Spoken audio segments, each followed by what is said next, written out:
Nana Sabin Akrofromhene baako. Bira emunyama ode hyemi. Ne ma wani enwa seda. Na me ma onu hu so da. Emunya nyina gina esapa me ntu ye. Ane nkudin a bira me na okun ye. Eno no ahwe ho a ode hyemi emunyama. Bira won me nka asumsam Mame mani beda bedwem. Nemo meti richre dia. Bira me you asitiri. Bira. Wo frem ya nopa. Ewia. Anadwo. Empo anadwo de suoma. Na sama ama meti wo baako. Sabre otutu Opoku na Twi a wode kai Sabin Akrofrom Ankobeahene wenya asibibi acheni wura sesede yabaye na Ankobeahene awo Sabin Akrofrom ekwesu piasale na no ahwene na oda hwene mu kotomrumu oda hwene mu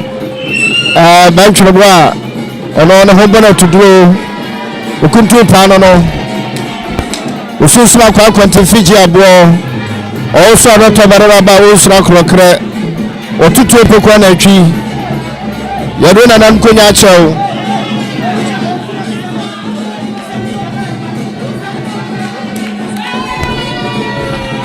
otutu Opoku na Twi no baba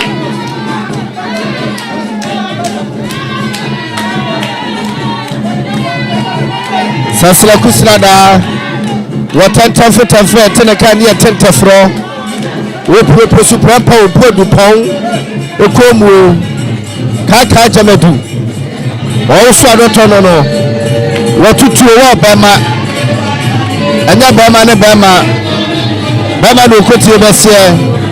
ene otutu Opoku na Twi sesede waye Ankobeahene ewo Sabin Akrofrom ninyuma pa na obrasie ninim die enti na Sabin Akrofrom na se Kofi wa shene monyam ayen Ankobeahene awa Sabin Akrofrom asese no kunya de ane otutu Opoku na Twi sese wa Ankobeahene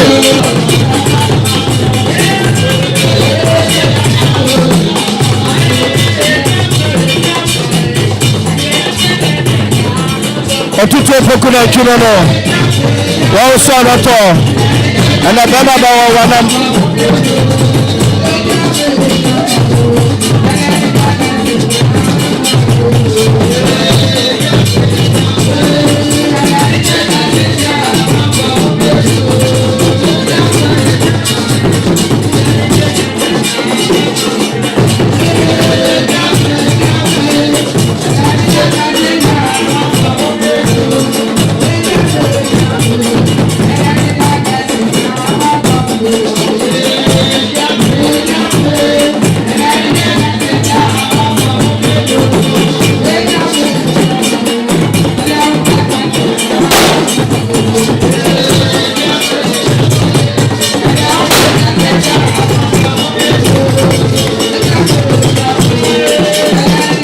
otutu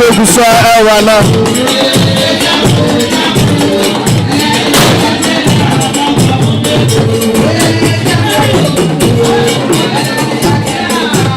otutu Opoku na Twi no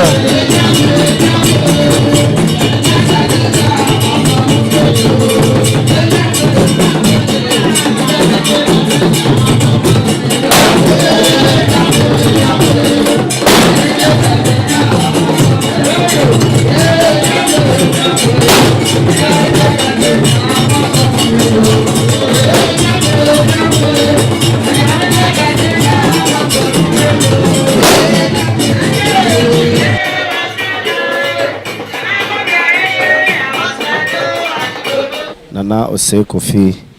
oye Sabin Akrofromhene ehye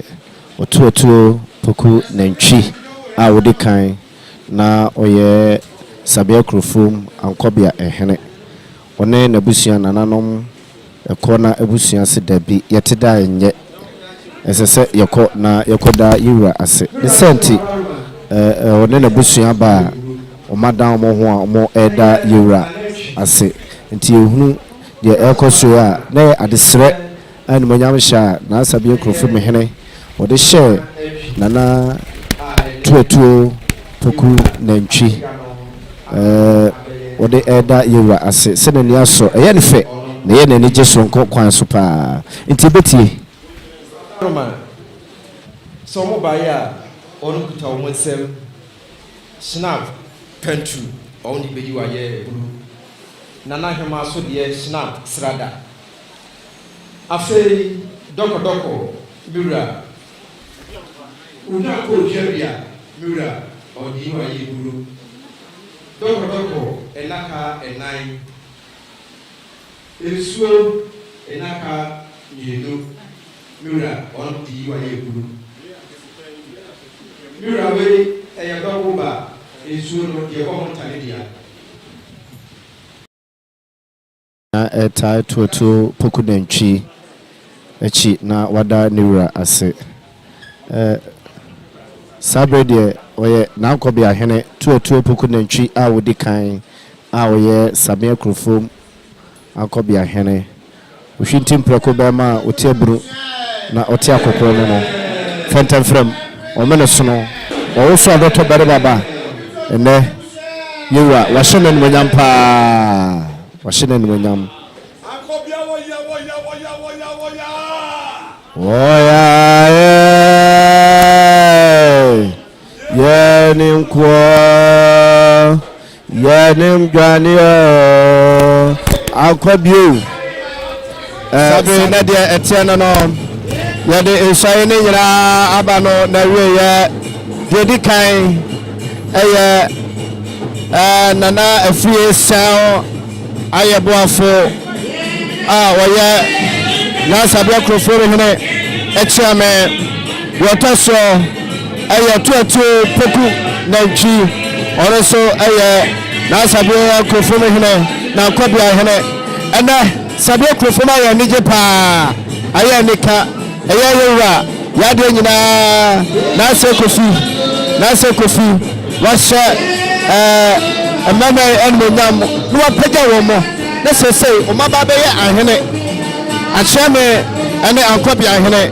ena ya nije dak pa na de tenie ye bebe wo mo na ya kwa ko bi so manu disem se dwumadie no omu betimi ana omu ntimi ana de omu betimi de abo yura na hinie no abaye kese enti bebe wo mo ye bi so manu asem sabe de nana mpege mu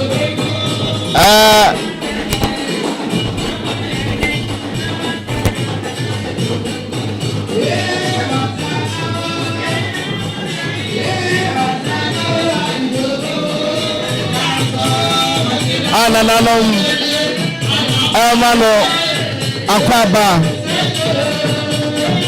anmoniyo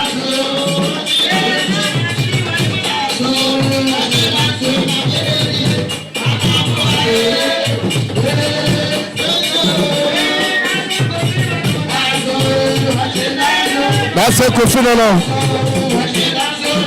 okutu pakatachi also Dr. Barimaba Osra Krakra Kaka Jamadu that's a Kofi the kame bako wada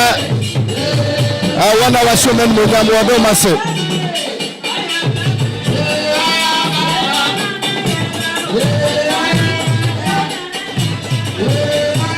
Omo mutrupa Nase Kofi mo mutrupa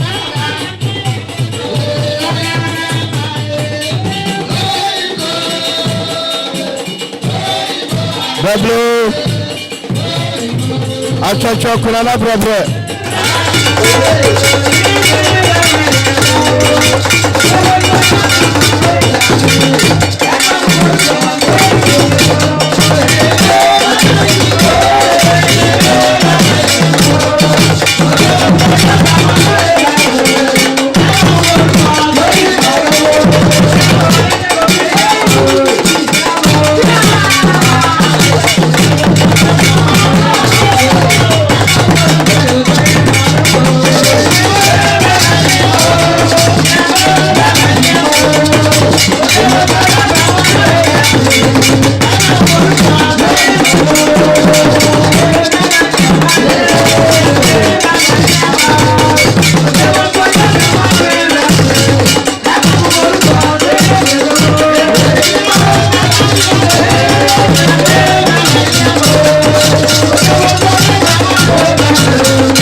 yansaka